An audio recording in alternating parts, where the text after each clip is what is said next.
Matapos ang ilang buwan din na pagtitiis sa pangaalipusta at pangaapi ng ina ng asawa, ay sa wakas napagpasyahan ni Corinne na iwanan na ang asawang si Lucas Sanford dahil na rin sa pangamba para sa kanyang kaligtasan at sa buhay ng kanyang anak na hindi alam ng lahat. Pinili niyang itago ang kanyang pagbubuntis at lumayo. Sa kanyang pagtakas, isang mabait na babae ang tumulong sa kanya. At hindi niya inaasahan na ito pala ang kanyang tunay na ina na matagal niya nang hinahanap. Makaraan ng ilang taon, si Corinne na ang CEO ng kumpanya ng babaeng tumulong sa kanya. Matapang na ito at matatag. Ngunit sa kanilang muling pagtatagpo, matuklasan kaya ni Lucas ang sekreto ni Corinne? Magkaroon ba sila ng pagkakataon na muling mabuo ang kanilang pamilya? Sa madilim na gabi ay may hawak na isang maleta si Corinne. Ang kanyang mga mata ay punong-puno ng takot habang naglalakad palayo sa mansyon ng pamilya ni Lucas. Sa kanyang isip, pinuputol niya ang mga pangarap at alaala ng nakaraang pagmamahalan nila ni Lucas. Sawa na siya. Sawang-sawa na siya sa pangaapit pangaalipusta ng ina ni Lucas sa kanya. Mabuti sana kung palaging kaharap ang asawa niya para palaging mabait ang ginang sa kanya.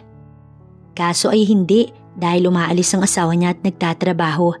Kaya nga palagi na lang siyang naiiwan sa ina nito dahil ang ama ni Lucas ay palagi ding wala sa mansyon. At kapag wala na ang dalawang lalaki, doon na ginagawa ng ina ni Lucas ang lahat sa kanya. Ang utusan siya, sabihan ng kung ano-ano. Sa ilang buwan simula nang ikasal silang dalawa ni Lucas, nagawa niyang tiisin ang lahat. Kaso nga lang ay sobra na. Hindi niya na kaya. Dahil posibilidad na baka sa ginagawa niyang pagiging martir, mawala sa kanyang anak na dinadala. Hindi pwedeng mawala ang kanyang baby. Nang mapagod kakalakad, naupo na muna si Corinne sa isang bench na nadaanan. Anong oras na rin kasi kaya wala pang dumadaang sasakyan. Wala tuloy siyang masakyan. Sa bagay ay hating gabi na. Talagang walang dumadaang sasakyan sa ganoong oras. Pero ang mahalaga, nakalayo na siya sa mansyon ng mga Sanford. Hindi na malaya ni Corinne na napasandal na pala siya at nilamon ng antok. Nagising na lamang siya dahil sa isang tapik. Iha? Iha, gising. Nang magmulat siya ng mata, ay isang babae ang nakita ni Corinne na katabi niya. Mabilis siyang napatayo at lumayo sa babae. Sino kayo? May halong duda na tanong niya. Calm down, Iha. Hindi kita sasaktan.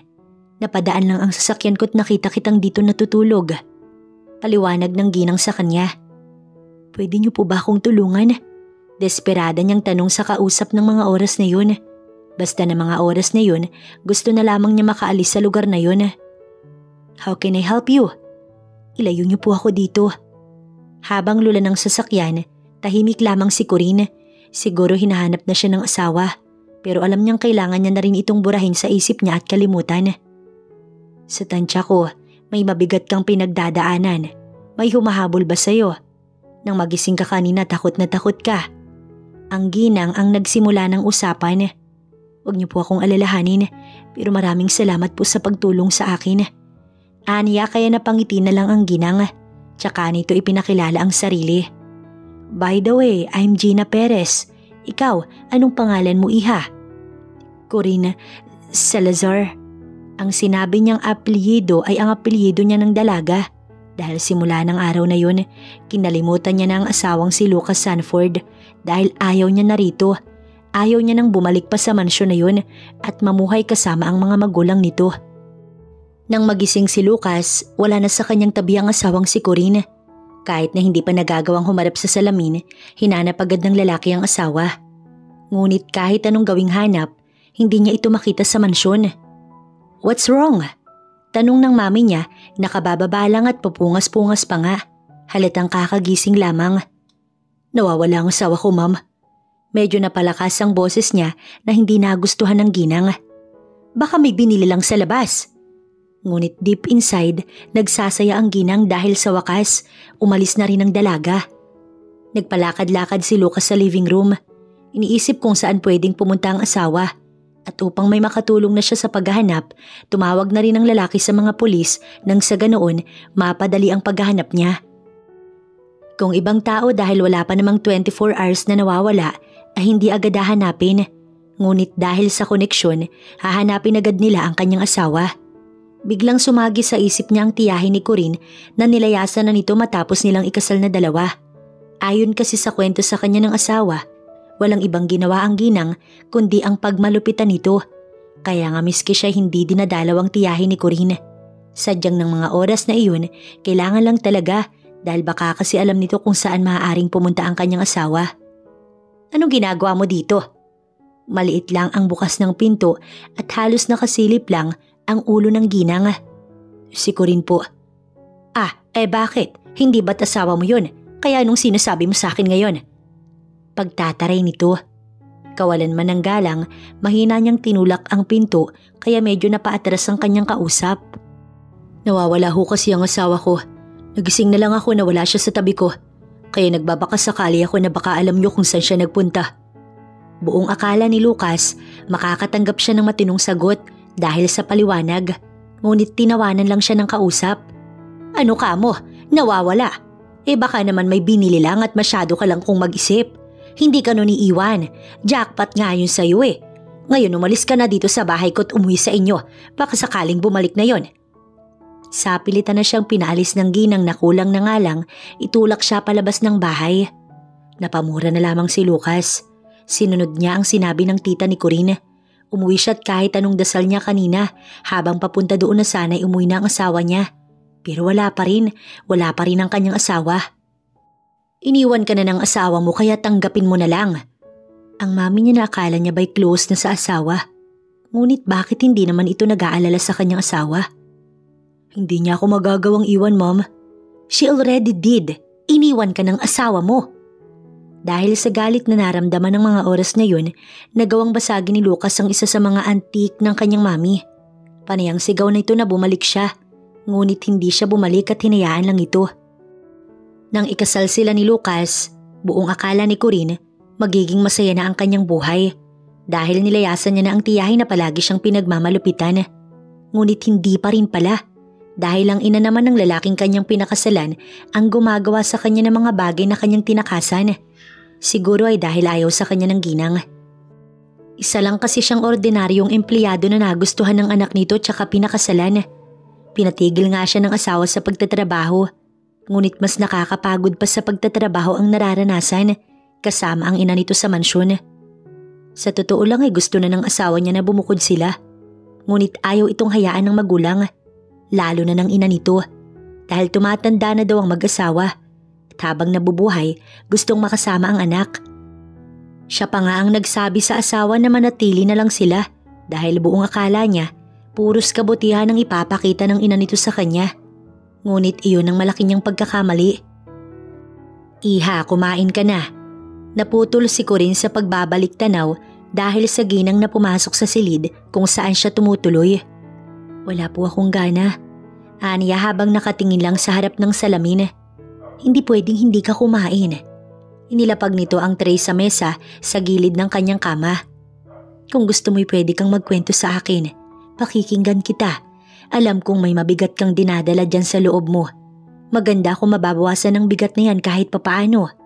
Suhestyon ng ginang. Sa pamamagitan ng mga salita nito, nakumbinsi siya ng ginang na magkwento rito. Habang siya'y nagkukwento, nakikinig lang ang ginang. Hanggang sa namalaya niya na lang, nayakap-yakap na pala siya nito dahil bigla na lamang siyang naging emosyonal. Iiyak mo lang, darating ang araw na mawawala ang lahat ng sakit at makakalimutan mo rin ang lahat. Anito habang hinahaplos ang likod niya. Maraming salamat po. Aniya matapos ang yakapan nilang dalawa ng ginang. Pwede ba kitang maging anak? Nagulat siya sa tanong ng ginang pero agad naman itong nagpaliwanag upang siya ay malinawan. Gusto ko sanang ituring kang anak habang hindi ko pa nakikita ang anak ko. Pwede naman po. Anya na medyo nahihiya pa. Napangiti na lang ang ginang at muli siyang niyakap. May kung anong naramdaman si Corinne sa sunod na yakap na iyon pero baka dahil iyon sa komportable na siya sa ginang. Upang makakain ng maayos ay iniwan na muna siya ng ginang sa loob ng silid. Inayos ni Corinne ang kanyang sarili. Pinunasan ng mukhang nabasa dahil sa ginawa niyang pag-iyak tsaka ito nangako. Pagbalik ko, ibang Corinne na ang makakaharap niyo. Ilang araw na rin ang lumipas simula nang mawala ang kanyang asawa. Ngunit si Lucas ay hindi nawala ng pag-asa at matibay pa rin ang paniniwala na babalik ang kanyang asawa.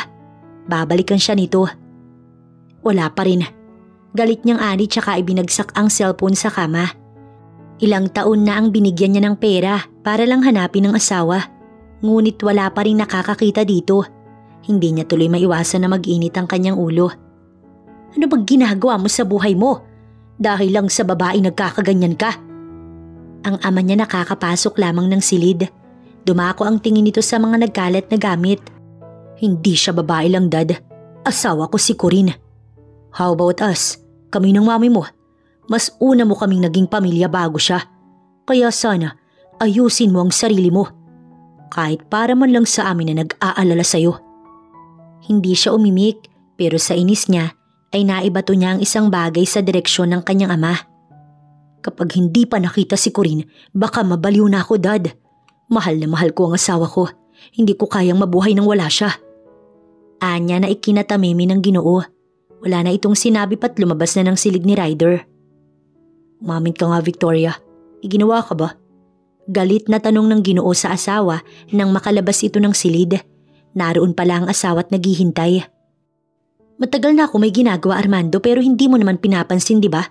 Kaya bakit parang nagkaroon ka ng pakailam ngayon? Mahina pang natawa ang ginang. Asan siya? San mo siya dinala? Nagpipigil sa galit nitong sabi. Kahit patayin mo pa ako, hindi ko alam kung saan nagpunta ang babaeng yun. Anito at tinalikuran ng asawa.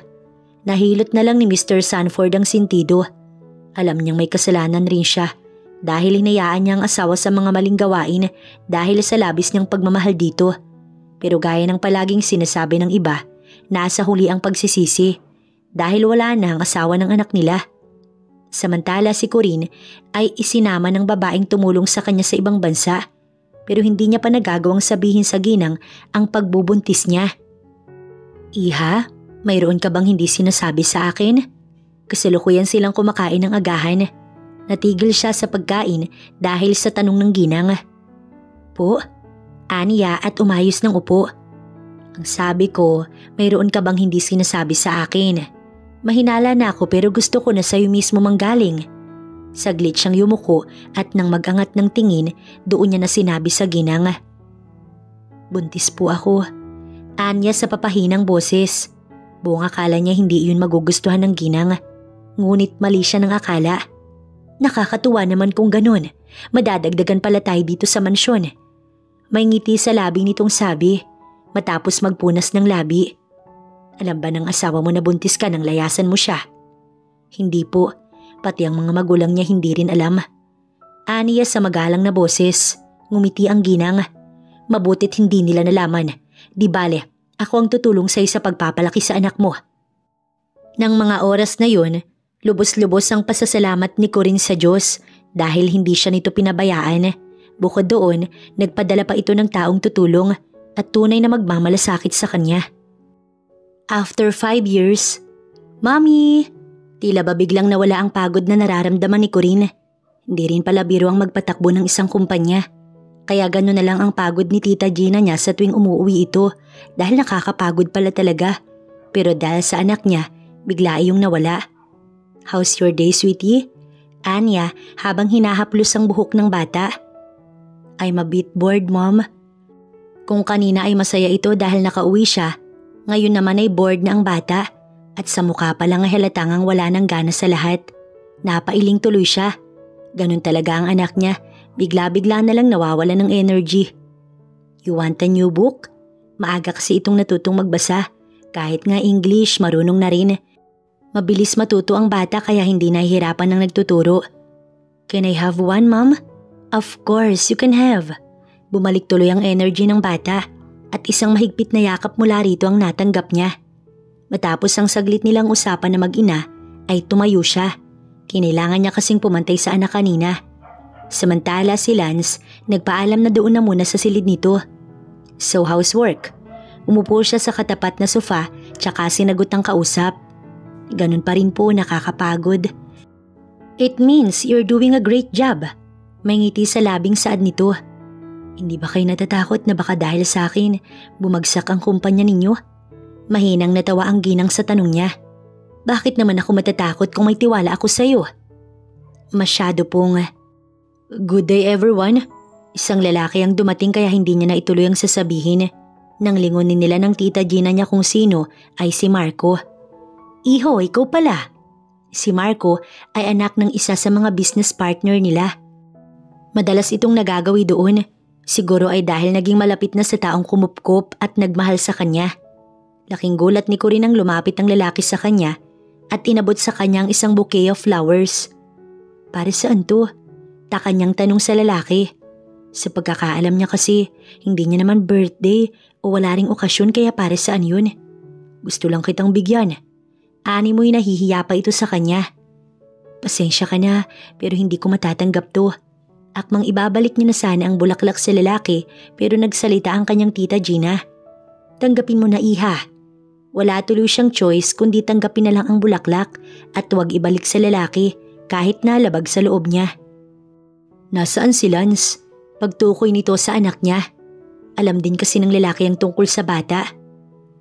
Nasa itaas. May gusto sana akong ibigay sa kanya pero nasa kotse pa kaya bukas na lang. Medyo nainis siya nang umupo ang lalaki sa kanyang tabi. Sa totoo lang ay wala na siyang balak pang makipagpalagayan sa kahit na sinong lalaki. At napapansin niya kay Marco ang kakaibang galaw nito pagdating sa kanya. Parang may gusto ito sa kanya. Oo nga pala iho, nasabi ko na ba sa'yo? Ang alin po? Kumunot ang noo ng binata. Magbabakasyon kasi kami sa Pilipinas. May kakausapin kasi doon si Corinne since she's the new CEO. Ngiting paliwanag ng ginang. Pwede ba akong sumama? Nagkatinginan silang dalawa ng kanyang tita Gina. Batid nitong hindi siya magiging komportable, kaya naman gumawa agad ito ng idadahilan. Hindi ba't may pinapagwapa sa iyo ang daddy mo? Saglit lang kami sa Pilipinas. Okay, hihintayin ko na lang kayo dito. Maya-maya pa'y bumaba na ang batang si Lance. Kaagad itong lumapit sa mami nito. Kumalong ang bata kay Corinne, tila ba binabakura ng ina mula kay Marco. Napansin naman ni Corinne kaya napangiti na lang siya sa ginawa ng anak niya. Pagpasensyahan mo na ang apo ko, binabakuran lang ang kanyang mami. It's okay tita, ani ng binata, tsaka ito nagpaalam na kailangan ng umalis. Thank you for visiting iho. Tumayo na si Marco at nang nasa may pinto na, kumuway na lang ito sa kanila. Hindi niya naman pinansin ng lalaki. Iha, hindi mo ba gusto si… Tita, alam niyo naman po na sa sarili at sa anak ko lang po yung focus ko. Wala na akong balak pang pumasok sa isang relasyon. Paliwanag niya na mukhang naintindihan din ng kausap. Okay, pero kung handa ka na ulit, you can consider Marco. Tumango na lang siya para matapos na ang usapan. Nang makaluto na ay tinawag na sila para sa hapunan. Habang nasa hapag ay doon nila pinaalam sa anak ang pagpunta nila sa Pilipinas. Just for a while? Tanong ng bata bago itinuloy ang pagkain. Yes, iho. May kailangan lang kausapin ng mami doon. Then babalik din tayo agad. Okay po. Simple nitong sagot. Matapos nilang kumain ay si Lance ang naunang umalis sa hapag habang siya at ang tita Gina niya naiwan sa may mesa. Mabutit ayos lang sa bata. Pero paano kung magtagpo muli yung landas namin ni Lucas? Then it meant to happen para makita ang pagbabago sa'yo. Nasa sayo kung paano haharapin ang sitwasyon. Anito't uminom ng juice. Napainom na lang din siya. It's good to be back. Tinanggal ang shade at hinawakan na lang yun. Nasa Pilipinas na sila ng tita Gina niya kasama ang anak niyang si Lance. Naunang pumasok sa mansyon ng mga katulong, dala ang gamit nila tsaka sila sumunod. Inilibot ni Corinne ang tingin sa paligid. Doon siya unang dinala ng ginang noon nang tulungan siya nito at matapos ang ilang taon, nakabalik na siya. Bumabalik din tuloy ang mga alaala niya kaya napapailing-iling siya ng mga oras na iyon. Ayos ka lang ba? May mga naaalala lang po. Normal lang yon. Ang hindi normal ay babalik ka sa kung anong naaalala mo. Hindi ba muna kayo magpapahinga? Kayo na lang muna ni Lance iha. Tumango lang siya at iniwan na ang ginang sa unang palapag ng mansyon. Hiling niya lang na sana ay saglit lang talaga sila doon at hindi magtagpo ang landas niya at ni Lucas. Samantala si Lucas ay mainit ang ulo. Hindi pa rin kasi tinatanggap ng isang kumpanya ang partnership na inaalok niya. Well, bago pa lang naman yun. Kaso lang ay nasanay siyang basta siya ang nag-alok tinatanggap agad. Kaya nga sobrang successful na ng business nila. Ngunit aanhin niya ang success na yun kung wala naman siyang pag-aalayan. Dahil ilang taon na rin ang lumipas, ngunit hindi pa rin bumabalik ang mahal niyang asawa. Asa na kaya si Corinne? Kamusta na kaya ito? Sir, wala pa pong. Ako na lang ang pupunta doon bukas. Aniya sa sekretary na agad nang tumalim at lumabas na ng kanyang opisina. Muling naupo si Lucas sa kanyang swivel chair. Pero bago pa lang siya nagre-relax nang may dumating na babae. Lucas! Masiglang bati ng babae sa kanya. Kaya paano siya magiging kalmado? Anong ginagawa mo dito? Your mom told me na wala ka masyadong ginagawa. So I just wondering kung pwede tayong. Matagal-tagal na rin siyang ginugulo ni Tiffany. Marami akong ginagawa. Anya sa babae. Pero sabi ni tita, didn't you hear me? I have so much things to do. So I have no time for you. Sigaw niya na sa babae dahil hindi siya nito maintindihan. Umiiyak tuloy na nilisan ng babae ang kanyang opisina. Well, anong pakailam niya? Wala siyang pakailam. Kahit mag-uumiyak pa ito sa mami niya, wala siyang pakailam. Natapos ang maghapon ni Lucas na wala nang dumagdag pa sa stress niya. Maayos ang trabaho ng mga empleyado at wala ring naging problema. Kaya nagpasya na siyang umuwi sa kanilang bahay. Di niya nga alam kung bakit pagkatapos ng ilang taon, hindi pa rin siya umaalis sa bahay na iyon kahit na malaki ang galit niya sa mga taong nandoon. Siguro ay dahil kahit na anong mangyari, pamilya niya pa rin ito. Kahit na pagbali-balik ta rin ng mundo, mami at daddy niya pa rin ang dalawa. Anong ginawa mo kay Tiffany? Pumunta siya rito at umiiyak. Bungad ng kanyang mami. Di pa nga siya tuluyang nakakapasok pero yun agad ang natanggap niya mula rito. Wala akong pakialam sa babaeng yun. Aniya at nilagpasan nito, ngunit hinabol siya ng kanyang ina. Kaya nawala na ng choice si Lucas kundi ang harapin ito. Umaasa ka pa rin ba na babalik ang asawa mo? 5 taon na at hindi pa rin siya bumabalik. Natawa pa ito sa huling sinabi na ikinainit ng ulo ni Lucas. You seem so happy na nawala siya sa akin, right? Maybe may kinalaman ka kaya siya nawala. Alam ko naman na plastic ka. Hindi ko nga alam kung bakit ikaw pang naging nanay ko. Galit na sigaw ni Lucas, kaya nang makababa ang daddy niya na kanina ay nanonood lang sa may hagdanan, ay isang malakas na suntok ang natanggap niya mula rito. Bakit ganyan mong kausapin ng mami mo? Malakas na natawa si Lucas sa tinura ng kanyang ama. Really, Dad? Si mami na naman ang kakampihan mo? Sa bagay, lahat naman ng gusto niya gusto mo rin. At lahat ng ayaw niya ay ayaw mo rin. That's why you also hate my wife. Galit na galit siya ng mga oras na yun, kaya kung ano-ano na ang kanyang nasabi. Just forget her. Sigaw ng mami niya pero umiling si Lucas. Hindi ko siya makakalimutan at hindi ko magugustuhan ng babaeng gusto mo para sa akin. Kung gusto mong kayong dalawa na lang ang magpakasal. Ani at iniwan na ang mga ito. Narinig niya pang tinatawag siya ng ama, ngunit hindi niya pinansin. Simula sa araw na yun, wala na siyang pakailam sa mga ito. Sa bahay kung saan dapat sila titira ni Corinne, nagtungo doon si Lucas. Kung hindi nga lang dahil sa sinabi ng asawa niya na samahan nila ang mami at daddy niya. Dapat ay doon na sila nakatira ng babae. Kung alam niya lang sana na ganoon ang mangyayari, dapat na hindi niya nalang pinagbigyan ng mahal na asawa. I'm so sorry, wife. Nasabi niya na lang kasi alam niya sa sarili na may kasalanan din siya. Kahit hindi umamin ng mami niya o walang nakapagsabi sa kanya, may hinala siya na may ginawa ang sarili niyang ina upang umalis ang kanyang asawa. Samantala sa mansyon ng mga Sanford ay naiwan ng mag-asawang Armando at Victoria. Why don't we tell him the truth? Humingi ka ng tawad sa anak natin sa nagawa mo. Alam kong mapapatawad ka niya. Pangungumbinsi nito sa asawa. Ngunit hindi sinang-ayunan ni Victoria ang asawa. Ayoko. Tama ang ginawa ko. Huwag mo kong pilitin, Armando, kung ayaw mong hiwalayan kita't iwanan. Anito tsaka tinalikuran ng Ginoo. Napahilot na lang tuloy ang Ginoo sa kanyang sentido. Nakaupo si Corinne sa swivel chair habang hinihintay ang kailangan niya makausap tungkol sa business. Then after that talk, tapos mga ilang days lang, ay babalik na rin sila sa ibang bansa. Pero ang tagal kaya hindi niya maiwasang mainip. It's supposed to be 10:30 pero anong oras na magla-lunch na, ay wala pa rin ito. Akmang tatayo na sana siya nang pumasok ang isa sa mga empleyado. I forget to tell you ma'am na ngayon din po palang dating ng CEO na nag-aalok sa inyo ng partnership. Anito tsaka Nayuko, natakot siguro sa maaaring maging reaksyon niya. What is the company's name? Sun. Hindi pa nito nasasagot ang tanong niya nang pumasok ang lalaki. Nakatayo na siya noon. Nagkagulatan pa nga sila, lalo na ito natitig sa kanya. You may go out. Anya at pinilit na ikinalma ang sarili dahil hindi siya pwedeng magpa-apekto. He shouldn't be affected. Dapat ay inaasahan niya na iyon. Wife? Nasabi nito nang silang dalawa na lamang ang naiwan. So you're here for a partnership?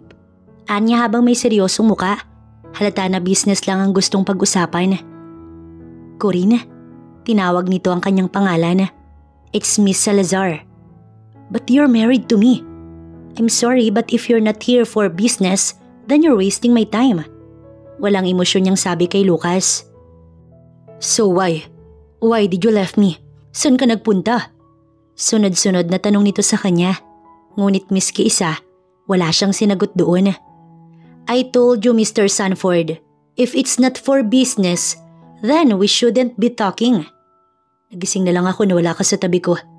As far as I know, I didn't do anything bad to you. Maayos rin naman tayong dalawa bago ka nawala. Kaya bakit mo ko nagawang iwan? Kitang-kita niya sa mata ng lalaki ang lungkot. Pero alam niya rin naman ang kahihinat na ng lahat kung sakali mang muli niya itong tanggapin sa kanyang buhay.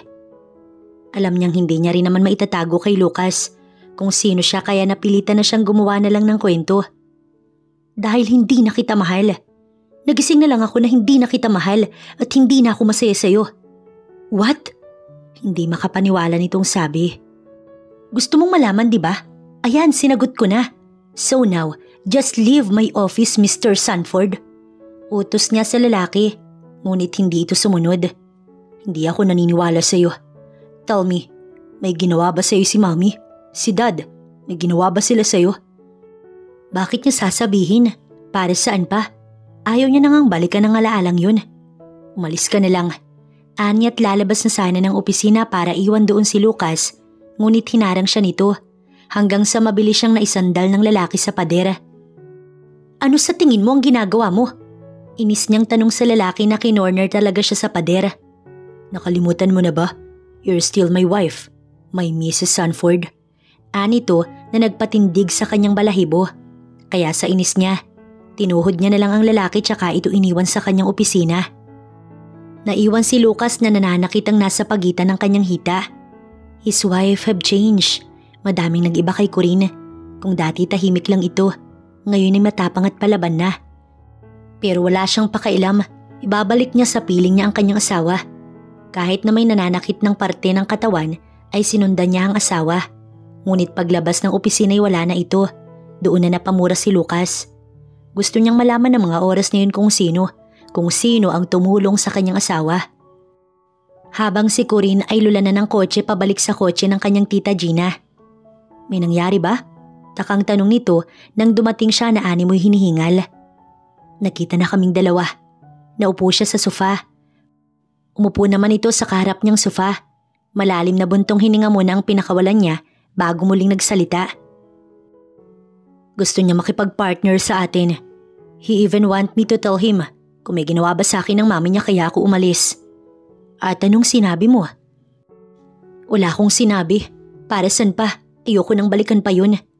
Hindi siya sinang-ayunan ng tita niya sa kanyang desisyon. Why didn't you tell him? Dapat sinabi mo para nalaman niya. Pwede pa ngang siya mismo ang gumanti sa mga magulang niya sa ginawa nila sa'yo. Tumayo ito at tila ba na-stress dahil sa kanya. Pero, Corinne iha, akala ko'y matapang ka na, kaya hindi ka dapat natatakot. Dapat sinabi mo. Dapat sinabi mo lahat.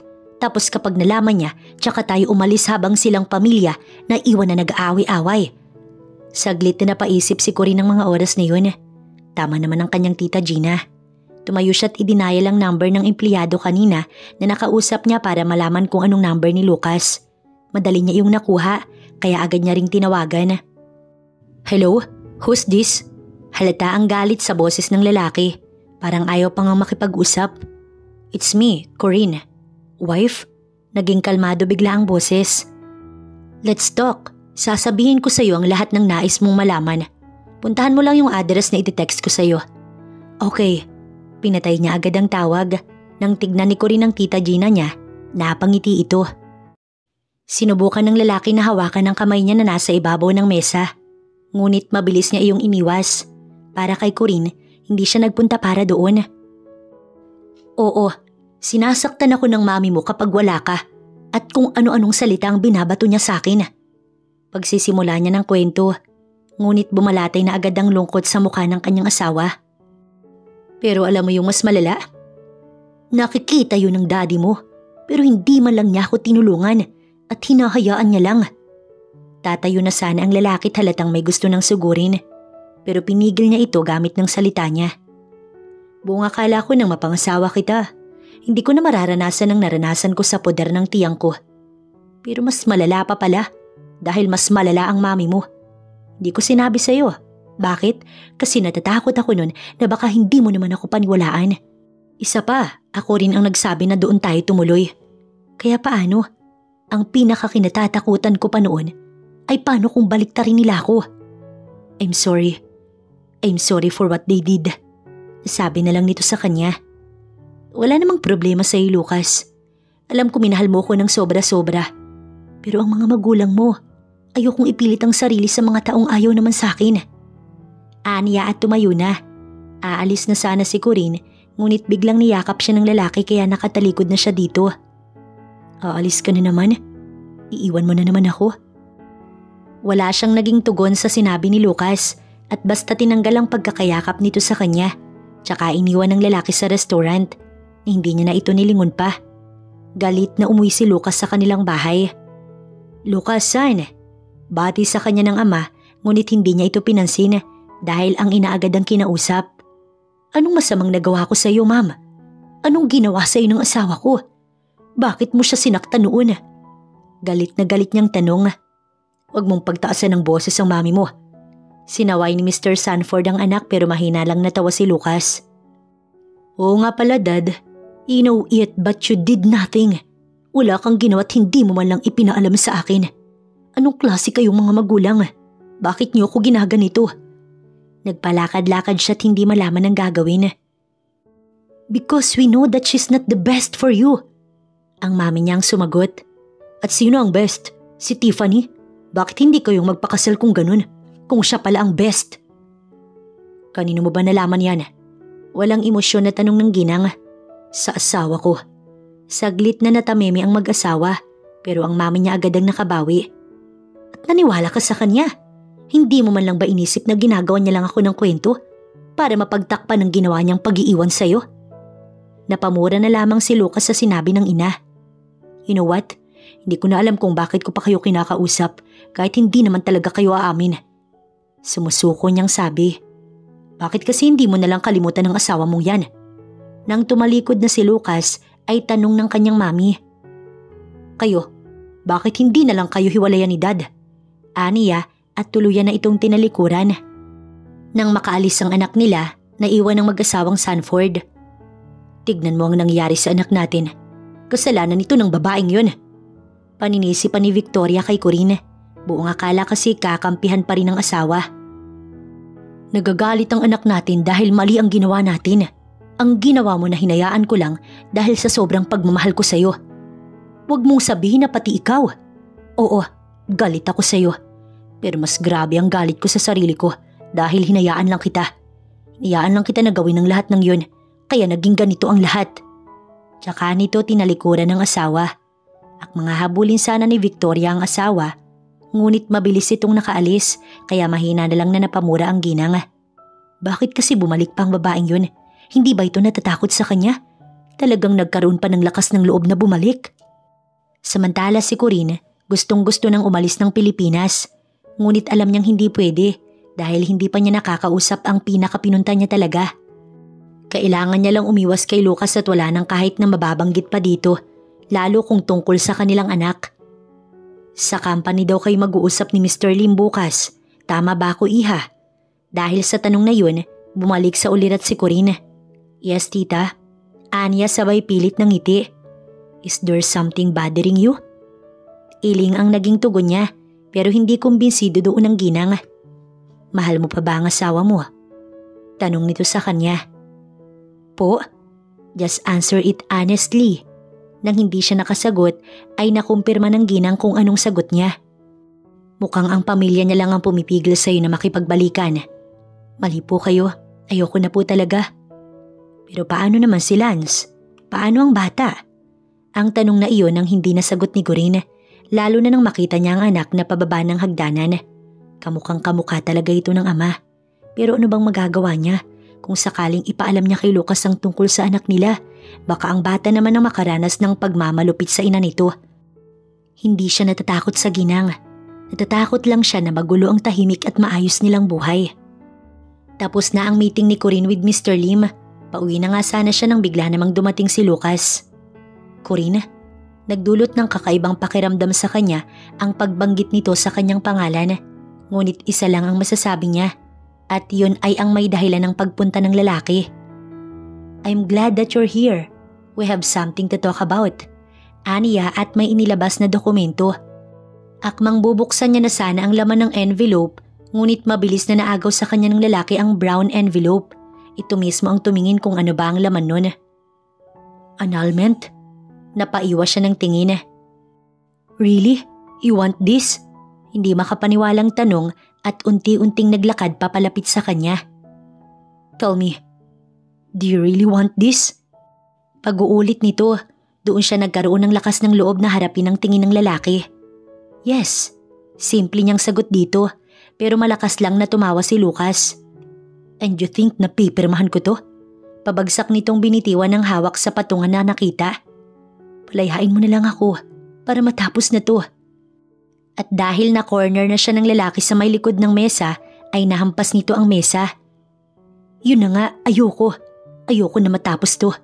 Sigaw nito sa kanya. Napapikit tuloy siya at nang imulat ang mata, mabagsik nitong tingin ang kanyang nakita. Sasama ka sa akin. Hawak na nito ang braso niya na pilit niyang binawi.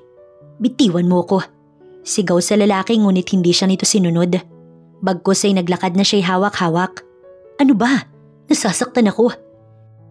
Arte niya para lang bitiwan siya nito, ngunit hindi nadala ang lalaki. Saan mo ba ako dadalhin? Inis niyang tanong dito.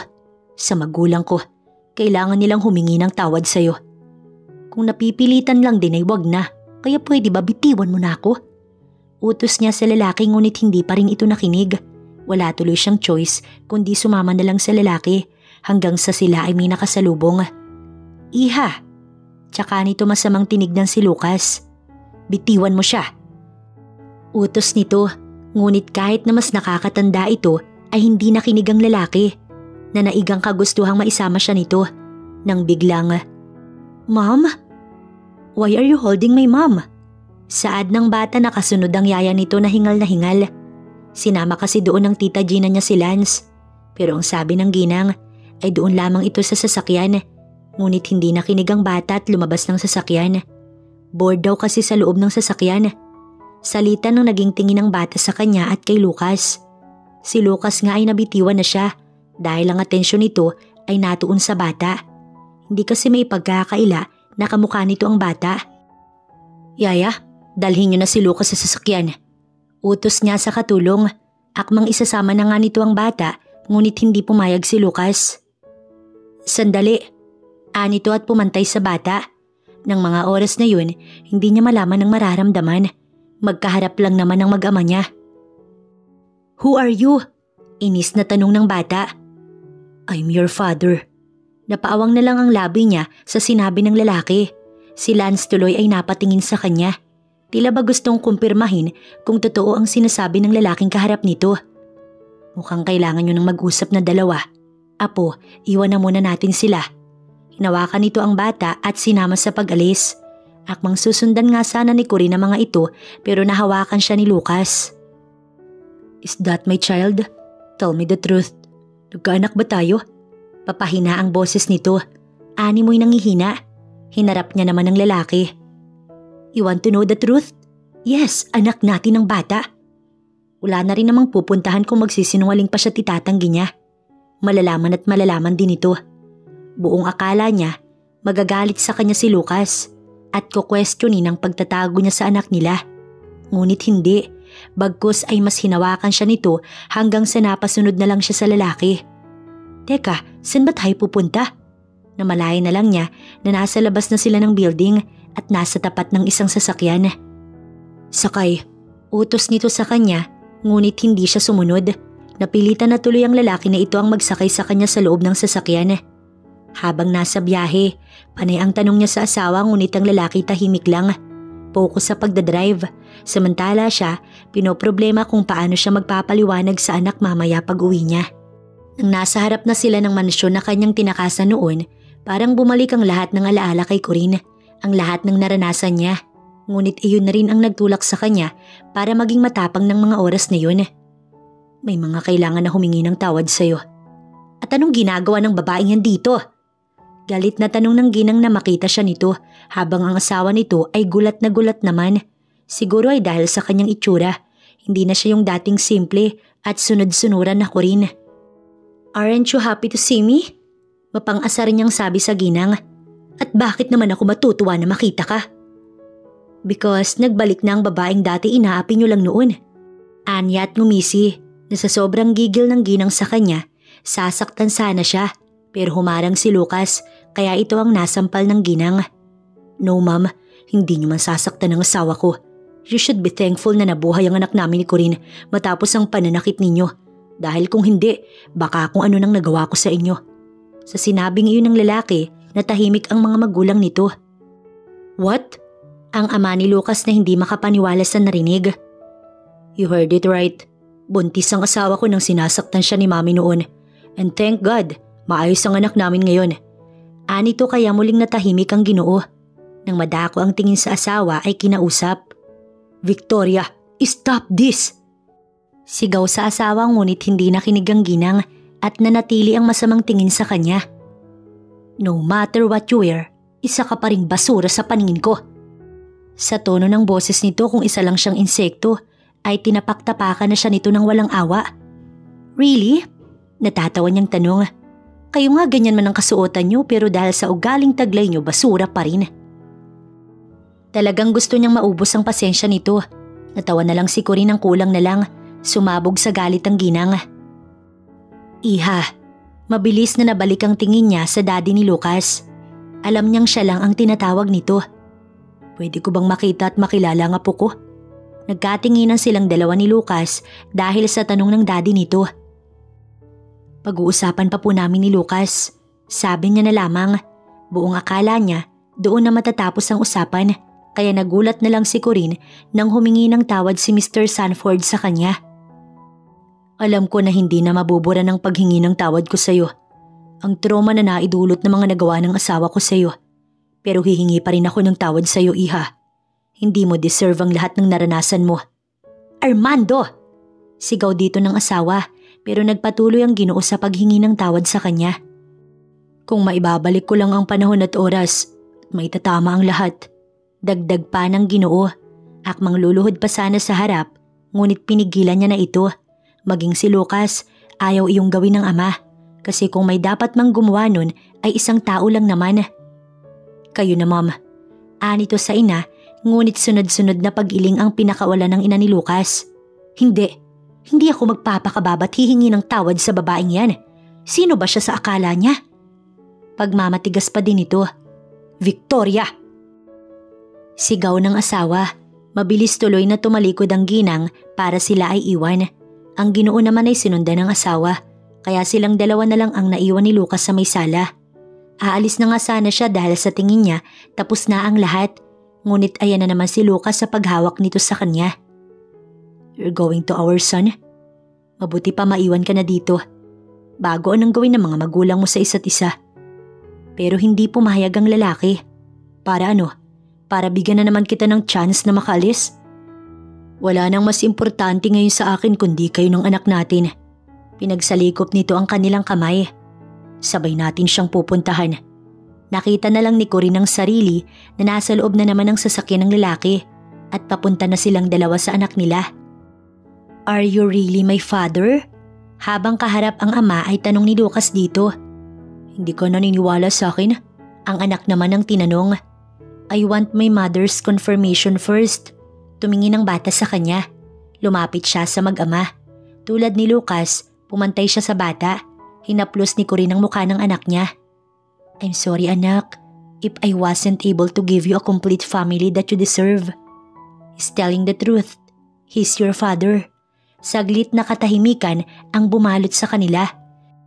Sa ilang taon naman ay hindi naghanap ang bata ng tungkol sa daddy, kaya nga hindi niya alam kung gusto ba nito ng ama o hindi. Do you love my mom? Biglang tanong nito kay Lucas, kaya pareho silang nagulat ng lalaki. I love your mother so much. Buong pusong sagot ng lalaki at napatingin pa sa kanya habang siya napaiwas na lang ng tingin dahil kung hindi niya gagawin yun, talagang siya'y matutunaw. Then, I guess my mom has a deep reason of hiding me from you. May katalinuhang saad ng bata. Yes, she has. So don't be mad at her. Mahina tuloy na natawa ang bata. Why would I be mad at my own mom when she already sacrificed a lot of things for me? Nang mga oras na yun ay bigla na lang siyang naging emosyonal. Tumayo at tumalikod dahil may pumatak ng luha. Naiintindihan ko ng sobra ang mami ko. Kahit na nakatalikod siya ay dinig niya. Mas lalo tuloy na naiyak siya ng naiyak. That's why it's okay for me if we're going to leave you again, if it will give her peace. Ang mukha ni Lucas na kanina ay masaya at nakangiti na ay mabilis na nawala. Sa tingin ko, bumalik ka na lang bukas. Nang natuyo ang mga luha, ay hinarap niya na ang kanyang mag-ama. Mabuti pa, bumalik ka na lang bukas. Matapos tumayo ay pinakita agad ng lalaki ang hindi pagsang-ayon. Ayoko, kung kailangan na dumito muna ako'y gagawin ko para masigurado ko lang na hindi niyo ako magagawang iwan. Pagmamatigas nito, napapadyak na lang tuloy siya sa inis hanggang sa bigla niyang naalala ang kanyang tita Gina. Nang makitang nag-uusap na ang mag-amang Lucas at Lance, napagdesisyonan niyang iwan na muna ang mga ito para puntahan ng taong tumulong sa kanya. Kung hindi dahil dito, imposible na mangyari ang lahat ng yun. Natagpuan ni Corinne ang ginang sa kwarto niya at ni Lance. Hawak nito ang isang litrato at nang magtagpo ang mata nilang dalawa, doon sunod-sunod na nagsipatakan ng mga luha nito. Bakit po tita? Lito niyang tanong matapos isara ang pintuan. Matagal siyang tinignan ng ginang bago muling tumingin sa hawak-hawak na larawan. All this time, kasama ko na pala. Hindi nito matuloy-tuloy ang nais na sabihin. Patuloy din kasi ang pagpatak ng mga luha. Ano pong ibig niyong sabihin? Naguguluhan niyang tanong. Dahan-dahan na naglakad papalapit ang ginang sa kanya at nang nasa harapan niya na ito, mabilis siyang niyakap. Ikaw pala talaga. Ikaw ang anak ko. Anito habang yakap-yakap siya ng mahigpit. Kung ito ay patuloy ang pag-iyak, siya naman ay natigilan. Patawad na kung nagawa ko kayong iwan ng papa mo. Pauwi na sana ako sa inyo noon, pero naharang ako ng tauhan ng daddy ko. Natakot ako dahil pinagbantaan nila ang buhay ninyo. Ayoko na mawala kayo, kaya mas okay na malayo ako sa inyo kung mapapanatili noon ang inyong kaligtasan. Nagtiis akong hindi kayo makasama. Nang bumalik ako, hinanap ko kayo sa dati nating tirahan. Pero wala ka na doon at ang papa mo. Paliwanag nito habang hawak-hawak ang kamay niya. Nasa bahay po ako ng tiyang ko. Nang mamatay po si papa, kay tiya po ako naiwan. Mas lalo tuloy na luha ang kanyang ina. Patawad anak ko, kaya pala hindi ka mahanap-hanap dahil kasama na kita. Muli siya nitong niyakap. Kaya pala ang gaan-gaan ng loob ko sa'yo. Tama lang pala na sa'yo ko pinamahala ang kumpanya. Dahil ikaw ang anak ko. Hinaplos nito ang buhok niya. Mama? Nasabi niya na lang at naiyak na rin. Ang mga luhang iyon ay agad na tinuyo ng kanyang ina. Ang matagal niya ng pangarap ay natupad na. Nasa baba pa po si Lucas. Anya, tinuyo nito ang luha tsaka siya tinanong. Ano ang pasya mo anak? Hayaan ko po siyang magpakaama sa anak namin. Ibig sabihin na hindi na tayo babalik sa US. Saglit na nag-isip si Corinne para sa tanong na yun. Pwede naman pong sumunod na lang siya dun. Sinang-ayon na naman siya ng kanyang ina. Lumabas sila ng silid at bumaba na. Nandito ka pa pala iho. Bigla na lang naging istrikto at seryoso ang boses nito. Maaari ho bang dumito muna ako? Lakas loob na tanong ng lalaki sa kanyang mama. Ang anak ko ang magdedesisyon. Saglit sila nitong iniwan para tumungo sa kusina. Umiyak ka ba? Nang lumapit siya ay napansin ng lalaki. Wala to. Anya't saglit na tumalikod para masiguradong tuyo na ang kanyang mga luha. Can I stay here? Pag-uulit nito sa tanong kanina, pero ngayon ay sa wikang Ingles. Tumingin siya sa anak. The decision is on you, ma'am. Saad ng bata. You can, pero ngayong gabi lang. Ang tugon niyang yun ay nagdulot na agad ng labis-labis na saya kay Lucas. Mahigpit siya nitong nayakap. Kung hindi pa nga sila nakita ng mama niya, hindi siya pakakawalan mula sa yakap nito. Sa isang bakanting kwarto niya sana patutulugin ng lalaki ng gabing yun. Kaso, naalala niyang hindi nga pala nararanasan ng anak nila ang makatabi silang pareho sa kama. Kaya doon nauwi ang lahat. Sa gitna si Lance, habang sila ng mga magulang nito ay nasa magkabilang tabi ng bata. Kinabukasan ay nagising na lang siya na hindi na ang bata ang kanyang yakap-yakap, kundi si Lucas. Mabilis tuloy siyang napabangon. Mabuti na lang at hindi nagising ang lalaki. Ngunit sa kanyang pagbaba ay isang bisita ang sumalubong kay Corinne. Si Marco. Prenting nakaupo sa sofa at halatang hinihintay siya. Marco? Nasabi na lang ni Corinne. Tumayo ang lalaki at lumapit sa kanya. Hindi ko na kayang hintayin pa kayo na makabalik, kaya sumunod na ako rito. Paliwanag nito. Inilibot niya ang tingin sa paligid. Si Lance ba ang hinahanap mo? Kasama ni tita sa dining. Ang lalaki ang sumagot sa tanong sa kanyang isipan. Akmang tutungo na nga sana siya sa may dining nang bumaba naman bigla si Lucas. Nagkatinginan pa nga ito at si Marco. Wife, ang anak natin. Tanong nito sa kanya.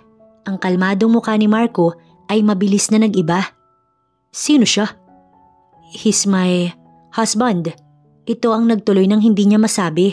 Kumunot ang noo ng lalaki. Asawa? Yes. Nagkaroon tuloy ng tensyon sa pagitan ng dalawa. Iho, nakalimutan ko palang sabihin sa'yo. Ang ginang nakagagaling lang sa may kusina kasama ang apo. Nandito na ang ama ni Lance, ang dating asawa ng anak ko. Asawa pa rin po dahil hindi pa naman kami naghihiwalay. Pagtatama ni Lucas, ang aga-aga pa pero nakaramdam na agad siya ng stress. Napapatanong tuloy si Corinne sa sarili kung bakit kailangan na yun ang bumungad sa kanya. Mukha namang ayaw na ni Corinne na maging asawa ka pa. Pangaasar nito kay Lucas kaya naman gumitna na siya. Dad, breakfast is ready. Ang bata ang bumasag sa panibagong tensyon. Kumunot tuloy ang noo niya. Buong akala niya kasi ay ayaw ni Lance sa ama nito. Lumapit si Lucas sa bata at hinawakan nito sa kamay. Tsaka sabay na pumunta ang dalawa sa may dining. Habang siya ay naiwan kay Marco. Huwag mong sabihin na ayos na kayong dalawa. Ani Marco at talagang hindi niya nagustuhan ang tono ng boses nito. Kaya ang sagot niya, sinigurado niyang hindi rin ito magugustuhan. Kung ayos na kami, ano naman sa'yo? Ani at nilagpasan na ito. Ngunit hinawakan siya ng lalaki at hinarap dito. Alam mo naman na matagal na kitang gusto, diba? Pwedeng ako na lang ang maging ama ni Lance. Bitiwan mo ko. Kalmado niyang utos sa lalaki, ngunit hindi ito sumunod. Bitiwan mo ko! Sigaw niya narito. Napabalik tuloy si Lucas at nang makita siyang hawak-hawak ni Marco ay agad siyang inilayo ng asawa mula rito. Bitiwan mo ang asawa ko. Inis na sabi kay Marco na puno ng galit. Pagsisisihan mo ko rin na hindi ako ang pinili mo. Anito at umalis na. Nagkatinginan silang dalawa ni Lucas. Don't mind what he said. Nanakot lang yun. Nang umagang iyon ay sabay-sabay silang nagagahan. Kahit hindi sabihin ng mama niya ay alam ni Corinne na masaya ito para sa kanya. Yun nga lang ay paano na lang kapag nagharap ito at ang ina ni Lucas. Tiyak na mapapalaban ng sobra ang kanyang mama. Hindi nasunod ang plano ni Corinne na saglit lang sila sa Pilipinas. Nakilala na kasi ni Lucas ang anak nila at ramdam niyang ayaw na nitong maiwan pa nila. Ngayon ay nasa isang party sila kasama ang kanyang mami. Birthday iyon ng anak ni Mr. Lim, ang business na naging dahilan para bumalik siya sa Pilipinas. You look gorgeous, iha. Papuri nito sa kanya. Ngiti lang ang naging tugon niya rito. Ang mami niya naman ay abala sa pakikipag-usap sa mga tao doon na kilala nito habang si Lucas inaasikaso ang anak nila. Dad, anito nang makalapit ang ama. Pansin niyang hindi nito kasama ang asawa. Iha, binati siya nito pero nginitian niya lamang. Where's mom? Ayaw sumama. Dumako ang tingin nito sa kanya. Pasensya na iha kung hindi pa rin siya humihingi ng tawad sa'yo. Mukhang wala na pong pag-asa pang magbago ang asawa ninyo. Sabi niya na lang dito. Nang magsimula ang party, nag-focus na muna sila doon nang biglang natigil iyon dahil sa ginang na dumating. Nasaan? Nasaan ang babaeng yun? Galit na tanong nito at halatang lasing o nakainom. Victoria, anong ginagawa mo? Tanong sa asawa, ngunit tumawa pa ang ginang. Aren't you happy that I'm here? Isinasama mo ko dito kanina, di ba? Matapos kausapin ng asawa ay sa kanya binaling ang tingin. And I'm here for this bitch. Akmang sasaktan sana siya, ngunit humarang ang kanyang mami. Wag na wag mong sasaktan ang anak ko. Anak, hindi ba't wala ng ama at ina ang babaeng yan? I'm her mother at hindi ko nahayaan pang apihin mo ang anak ko.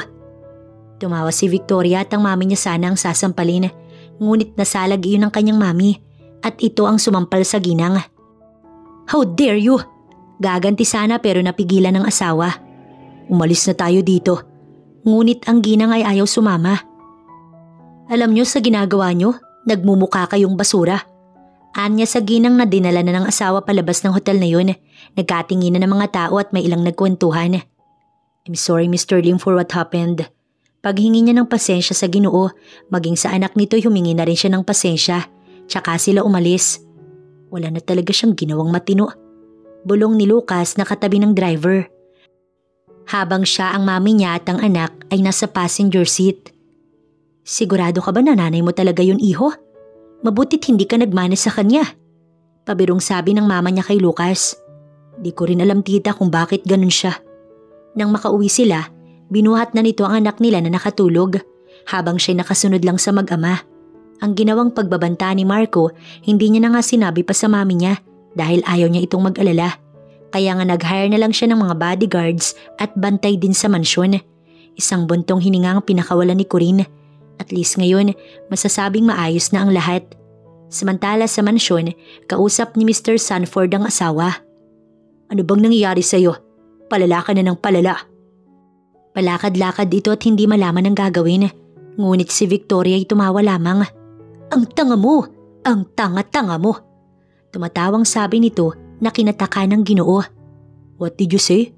Medyo napataas ang boses nito. Ang sabi ko, ang tanga mo! Nang may tumawag ay saglit na tumalikod ang Ginoo sa asawa. Doon nagkaroon ng pagkakataon si Victoria na kumuha ng isang vase sa isang tabi. Tsaka nito nilapitan ng asawa at hinampas. Bumagsak ang kawawang Ginoo sa sahig. Napangiti naman ang ginang. Ilang taon ko na kayong niloloko. Ilang taon kong naranasan ang buhay na hindi para sa akin. Para itong wala na sa sarili. Husto na. Husto na ang pagtitiis ko sa iyo at sa anak mo.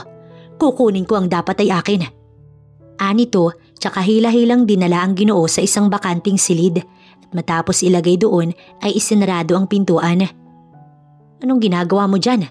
Hindi sinasadyang may katulong na nakakita sa kanya. Wala po. Agad itong tumalikod. Alam ni Victoria na banta na ang katulong sa kanya. Kaya naman sinundan niya ito at ang gamit ang isang piraso ng basag na vase, sinaksak ang babae. Ma'am, nasabi na lang nito. Malakas na tumawa si Victoria. Habang si Lucas ay bigla na lang nakaramdam ng kaba at takot sa hindi malamang dahilan. May problema ba? Pumasok ito sa silid para sana i-check kung tulog na ang anak nila. Pero naabutan siyang tulala at hindi mapalagay. I think it's better kung kukumbinsihin ko na si Dad na makipaghiwalay na. Aniya sa babae. Ikaw ang bahala. Tanging sagot nito sa kanya't lalabas na sana. Ngunit napigilan niya ito. Bakit? Can I sleep in your room? Habang titig na titig sa mga mata nito. Ano? Umuwi ka o maghotel? Tsaka siya iniwan sa silid. Mahina na lang siyang natawa pero sinundan agad ang asawa. Bago pa masarado ni Corinne ang silid, nakapasok na siya sa loob nun. Ano bang gusto mo? Wala, matutulog lang. Ani at niyakap ang babae dahil sa kagagawan niya, sabay silang bumagsak sa kama. I miss this. Nasabi niya na lang nang magkatitigan silang mag-asawa, pero bigla din siyang tumayo at nagtungo sa pintuan. Napanatag ito sa pag-aakalang lilisanin niya na ang silid nito, pero matapos ilak ang pinto, binalikan niya ang asawa. Napangiti na lang si Lucas nang makitang kinakabahan ng asawa. Anong pinaplano mo? Relax, wife. I just have to make sure na hindi ka na makakawala pa ulit sa akin. Flashback. Ate, masaya si Victoria na makita ang ate Lina niya. Si Victoria ay isang simpleng dalaga na siyang pinalad sa magkapatid. Ito kasi ang pinag-aral sa syudad ng kanilang tiyahin hanggang sa nakapag-asawa ng isang mayaman na lalaki. Dinalaw nito ang ate Lina niya para kamustahin. Ang totoo niyan ay isinasama pa nga nito ang kapatid sa syudad. Ngunit si Lina ang ayaw sumama dahil sa ayaw makita kung gaano kaswerte ang mahal na kapatid. Pero nang araw na yun ay nakaisip ito ng plano. Plano na alam niyang hindi niya nakakailanganin pang mainggit sa kapatid. Vicky, anya sa kapatid at peking umiti dito. Wala ang asawa ko ate kaya nadalaw kita. Ang anak naman daw nito ay naalagaan ng mga katulong sa mansyon. Ang hirap daw kasi kung isasama pa't lalo na't halos baby pa rin ang mga bata. Bukas ate, aalis din ako. Baka kasi mapaaga yung uwi bigla ni Armando. Minsan kasi sinasabi nun, 1 linggo pero 1 araw lang pala. Mahina pa itong natawa. Walang kaalam-alam na may masama na palang plano sa kanyang kapatid. Matapos kumain na magkapatid ay si Vicky ang nagpresenta na maghuhugas ng pinggan at yun ang pinakamaling desisyon na nagawa ng babae sa buo nitong buhay. Dahil habang nakatalikod ay hinampas ito ni Lina gamit ang isang pala na ikinasawi ng kapatid. Ngayon ako na Victoria. Anito't sunod-sunod na tawa ang pinakawalan. Matapos patayin ng kapatid ay nagpa-opera ito ng muka, katulad ng muka ng kapatid niya. Hindi rin naman kasi nagkakalayo ang katawan ng dalawa. Minsan pa nga'y napagkakamalan pang kambal kahit na mas matanda si Lina. Si Lina din ang naglibing sa kapatid sa likod ng bahay. Malayo-layo din kasi ang mga kapitbahay kaya walang nakakita dito. Magaling si Lina dahil napaniwalaan agad ito ng asawa ng kapatid sa bawat salitang lumalabas sa bibig niya. At dahil sa ginawa niyang yun, naging maganda ang buhay ni Lina habang ang kapatid nakalibing na sa lupa. Walang kaalam-alam si Armando na hindi na pala ang asawa niya ang nakakasama kundi ang kapatid nito. At hanggang ngayon na ilang taon na ang nakalilipas, wala pa rin kaalam-alam ang Ginoo. Ang alam kasi nito ay kaya natagalan sa pagbalik ang asawang si Victoria noon ay dahil inasikaso ang libing ng kapatid na namatay. Hindi na nga naulit pa ang pag-uusap tungkol doon. Napansin man ni Armando ang tungkol sa mga naging pagbabago sa asawa, tinanggap nito iyon at inakala lang na baka dulot lang sa pagkawala ng kapatid nitong si Lina. Hindi alam na si Lina ang kasama at hindi si Victoria. Gising. Binuhusan ng lalaki ng isang balding tubig. Han, ano ba tong ginagawa mo? Nalilitong tanong sa asawa. Matapos ang ilang araw ay nagising na ito. Malakas namang tumawa si Victoria o mas tamang tawagin na Lina. Hindi ako ang asawa mo. Ano bang sinasabi mo? Oo, nagbago ka noon dahil sa pagkawala ng kapatid mo. Kaya anong sinasabi mo? Wala pa rin kaalam-alam ang Ginoo kaya naman nagkwento na si Lina sa kung ano ba ang ginawa niya.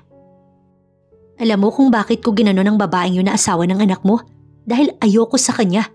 Ayoko na nga sa anak mo dahil may kahati ako sa makukuha ko sa'yo kapag nawala ka tapos baka madagdagan pa. Kaya ngayon kung gusto mong mabuhay pa susunod ka sa akin. Napalunok ang Ginoo. Tsaka lang nito napagtanto ang pagiging tanga niya ng ilang taon. Nagawa siyang pagmukaing tanga ng babae sa loob ng ilang taon. Pinatay mo na ang asawa ko. Huwag mo nang idamay panganak namin. Sigaw nito sa inaakalang asawa. Pero imbis na bigyang tugon ng sinabi niya, kinuha lang ng babae ang isang brown envelope sa ibabaw ng katabing mesa. Pirmahan mo ang lahat ng dokumentong to at pakakawalan kita. Pagbibigay kondisyon nito ng biglaang, Dad? Dad? Nakarinig sila ng pamilyar na boses. Dito ka lang. Lumabas ito ng silid at inilak pa ang pintuan sa labas. Si Dad, Ma'am. Nasaan si Dad? Tanong ni Lucas habang hinahanap ang ama. Wala na siya dito, umalis na. Pagsisinungaling nito kay Lucas, ngunit ang lalaki matalino't hindi madaling mauto. Inutusan ng mga kasamang pulis na hanapin ang kanyang daddy. Nag-aalala na kasi siya para sa kanyang daddy. Wala nga dito ang dad mo. Ngunit hindi nakinig si Lucas at ang mga pulis. Nagpatuloy sila sa paghahanap hanggang sa nakarinig ang mga ito ng isang boses mula sa isang kwarto. Lucas, son. Doon agad nagtungo si Lucas at ang mga pulis. Asan ang susi? Galit na tanong ng isang pulis. Napilitan tuloy si Lina na ibigay ang susi dito. Gamit ang susi ay nabuksan ng pulis ang pintuan at kasabay ng pagbukas ng pinto ay ang pagtakbo ni Lina. Buong akala ng ginang makakaalis na ito, ngunit walang kaalam-alam na sa labas ay nandoon si Corinne na may kasama ring mga pulis.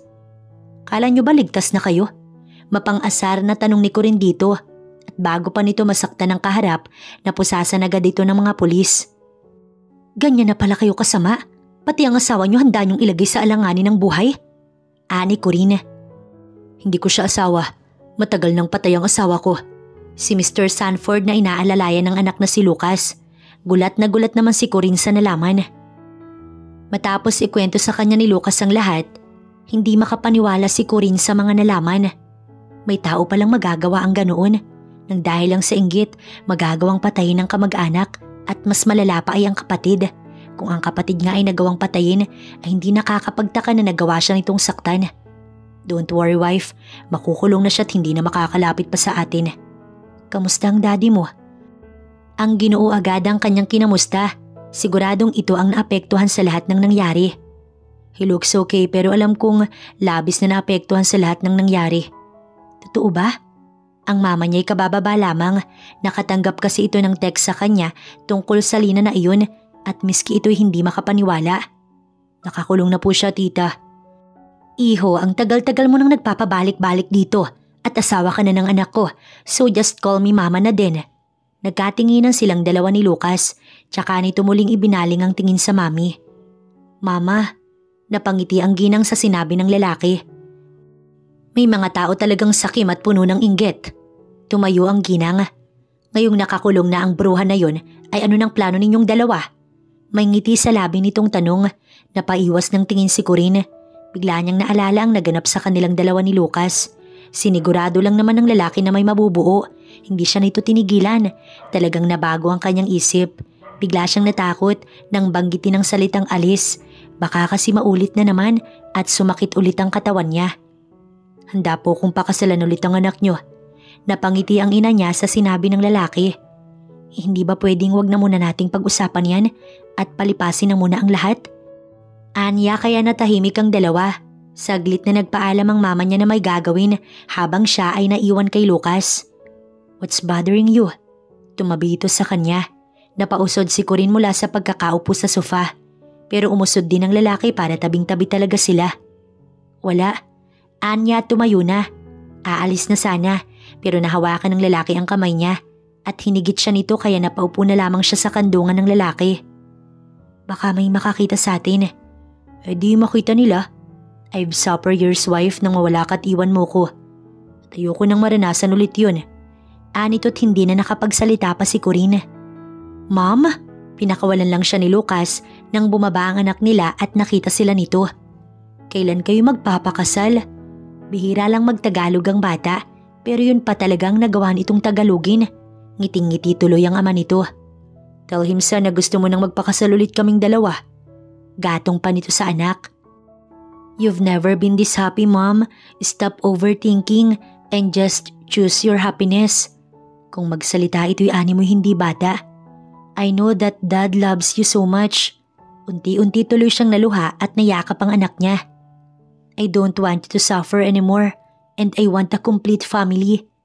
Maging si Lucas ay natouch sa sinabi ng anak nila kaya sumali ito sa yakapan. Ako, ang mami ni Corinne nakakabalik lang. Inaya naman ito ng apo kaya nasali sa yakapan. Si Lance ang tumuyo sa luha ng ina, habang si Lucas proud na proud sa anak dahil kung paano ito lumaki. I don't want that Marco to come back. I don't like him. Natawa na lang sila sa sinabi ng bata. Siya ay hinagkan ito sa pisngi habang si Lucas ginulo ang buhok ng bata. Mabuti na nga lang at hindi ito nainis sa kanila. Kinabukasan ay kasama nila ang daddy ni Lucas. Maraming salamat iha. Sa wakas kasi na ipakilala niya na ang apo dito. Kamusta po kayo? Unti-unti nagiging maayos na. Ganun talaga ang buhay. May mga tao talagang manluloko. Kayo ng anak ko kamusta na? Okay naman po. Masaya ako malaman yan. Maya-maya pa'y lumapit na sa kanila ang mag-ama niya. Kailan niyo pala pupuntahan si mama? Tanong nito sa ama. Bukas, sama kami. Ngiti ang sumilay sa labi ng Ginoo dahil sa sinabi ng anak. At yun nga ang ginawa nila. Pumunta sila kung saan nilibing ni Lina ang kapatid nito. Maaga kasing nawala ang tunay na mami ni Lucas, kaya hindi nito masyado tanda ang ina. Nakaramdam naman siya ng pagmamahal mula kay Lina. Ngunit kulang ang pagmamahal na yun dahil hindi naman totoo. Let's go, saad ni Lucas. Aalis na sana sila nang biglang humangin. Siguro ang mami niya na iyon. Nagkatinginan silang dalawa ng kanyang dadit na pangiti na lang. Nakakulong na siya, Mom. Naibulong na lang niya, tsaka sila sabay-sabay na umalis roon. Muli silang ikinasal ni Lucas at Corinne, but this time may kasama na siyang magulang at yun ay ang kanyang mama. Kapag may libreng oras sila ay dinadalaw nila ang papa niya at kung minsan naman ay ang mami ni Lucas ang dinadalaw nila. Hindi nila nakakalimutan iyon dahil kahit na mayapa ng iba nating mahal sa buhay ay dapat pa rin silang alalahanin at kahit wala na sila ay nasa paligid pa rin sila at binabantayan tayo. Mabuti na lang din na hindi tinutuon ni Marco ang banta nito. Kaya wala nang nanggulo pa sa kanila. Siguro tinanggap na lang din ng lalaki na hindi na iyon magugustuhan. Habang si Lina ay isang araw na balitaan nilang wala na. Nakipag-away daw ito sa kulungan at ito ang natalo. Siguro yun rin ang karma dahil sa lahat ng kasamaang ginawa nito. Ngunit kahit na ginawan pa siya nito ng masama ay sana man lang nagbago muna ito bago nawala sa mundo. Kung buhay kaya ang totoong mami mo, magugustuhan niya kaya ako? Naitanong niya sa asawa. She will definitely like you. Napangiti na lang siya sa sinabi ng asawa. At kung nabubuhay siya ngayon, alam kong proud na proud siya sa'yo. But I'm really glad that you come back. Because everything happens for a reason. Siguro kaya na rin nangyari ang lahat ng yun para makasama ko yung nanay ko na matagal ko nang hinahanap at para malaman na hindi pala talagang tita Lina mo ang mami mo. Hinaplos ni Lucas ang tiyan niya na may umbok. Ngayon maaalagaan na kita habang buntis ka. Mararanasan ko nang magkaroon ng buntis na asawa. Mahina na lang natawa si Corinne sa sinabi ng asawa. Pero paano ang kumpanya mo? Multitask. Simpleng sagot nito tsaka siya pinatakan ng halik sa labi. And about your company, ako na rin. Isang halik ulit ang ibinigay nito sa kanya. Baka mapagod ka naman yan. It's fine. Ikaw naman ang pahinga ko. Medyo corny pero nagawa pa rin niya itong pakiligin. At mga halikan ulit sana siya ng asawa nang may biglang sumigaw sa likuran nila. Dad, Mom, kakain na. Oo nga pala, nasa isang part sila kasama ang kanilang pamilya. Mukhang gutom na rin ang kanilang panganay. Let's go back. Tumango lang siya at bumalik na silang dalawa. At siya si Corinne Salazar Sanford ay nakabalik na sa asawang si Lucas Sanford. But this time, wala nang kontrabida o mother-in-law na mang-aapi at makakasira pa sa kanilang dalawa.